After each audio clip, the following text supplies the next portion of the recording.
আর ইনশাল্লাহ তারেক জিয়ার নতুন বাংলাদেশের স্লোগান আমরা নতুন বাংলাদেশে নিশ্চয়ই ওইভাবেই আমরা যাব। আমরা কোনো হিংসাত্মক রাজনীতি করব না এবং সুষ্ঠুভাবেই ভোট হচ্ছে। আমরা কারো বাধাও দিচ্ছি না, আমাদেরকেও দিচ্ছে না। আগে তো রাতে ভোট হয়ে যেত, এখন সেটা তো আর নাই। বড় আশ্চর্য বিষয় যে রাতে ভোট হয়, মানে এই ধরনের কলঙ্ক আমরা বহন করতেছি, এর থেকে মুক্তি পাইলাম। এর জন্যই বললাম আমাদের মুক্তির আনন্দ। তাছাড়া ভাই আপনি গুলশানে দেখতে পাচ্ছেন যে আগে আমরা দেখছি যে সর্বোচ্চ 20-30% ভোট পাইছি, কিন্তু এবার আপনারা দেখে কি মনে করতেছেন যে আমরা কত ভাগ ভোট পেতে পারি আশা করা যায়? আসলে এই জায়গায় আমরা বলবো কি, যে আওয়ামী লীগই দেখতে পারবে তাদের জনপ্রিয়তা কি ছিল, কত পার্সেন্ট ভোট না দেয়, তাই না? এমনি তো আমাদের বাংলাদেশের প্রেক্ষাপটে 60% হয় অনেক, আর ওদের তো 5% হয় না। ওরা দেখাইতে চাইছে 20%। কিন্তু আমরা ইনশাল্লাহ এত সুন্দরভাবেই মানে নির্বাচনে এত অংশগ্রহণ দেখতেছি মানুষের, আমরা আশা রাখি 70% ভোট অ্যাটলিস্ট কাস্ট হবে ইনশাআল্লাহ। ঠিক আছে, ধন্যবাদ, ভালো থাকবেন। না ভাই আপনি ওই ভিডিও ready বলেন, ready বলেন, পুরা ready দিয়ে বুঝছেন, তার থেকে বেশি বলবেন। হ্যাঁ, এখানে এইভাবে পুরো বলেন। ইতিহাস বলবেন বিগত দিনের। সুজন ভাই, হ্যাঁ, ডিসি মার্কেট সভাপতি এবং মূলধারার সদস্য। হ্যাঁ, ready বলেন। মামুন SMS করে দিয়ে দিও মনের পরিচয় সহকারে।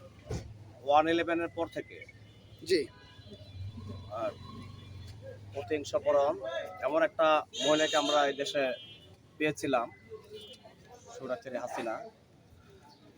প্রথম ওনার অপকর্ম শুরু হয়েছে পিলখানার বিডিআর এর হত্যাকাণ্ডের মাধ্যমে। জি, 57 জন আমাদের চৌকস অফিসারকে হারাচ্ছি।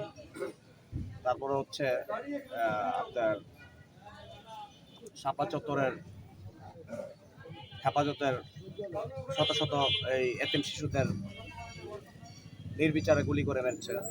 তারপর হচ্ছে গুম, খুন, মিথ্যা। আর উনি সর্বপ্রথম ঘুম থেকে উঠে সবসময় বলতো তারেক রহমান, তারেক রহমান। তারেক রহমানকে ওনারাই জনপ্রিয়তা করেছে। এখন বাংলাদেশের সবার প্রিয় রাজনৈতিক একজন ব্যক্তিত্ব, আমাদের সবার প্রিয় রাজনৈতিক অভিভাবক তারেক রহমান, তারেক রহমান। এখন ওনার জনপ্রিয়তা হিংসত হয়ে এই যে গুপ্ত বাহিনী, জামাত বাহিনী, আপনারা দেখেছেন গতকাল আগের দিন বিভিন্ন জায়গায় যে ভোট কারচুপি, বিভিন্ন যে ডুপ্লিকেট সিলস থেকে শুরু করে বিভিন্ন কিছু আমরা দেখেছি সোশ্যাল মিডিয়াতে, হ্যাঁ, মিডিয়াতে। এখন গতকালকে বিভিন্ন জায়গায় আমরা এইসব খবর পেয়েছি।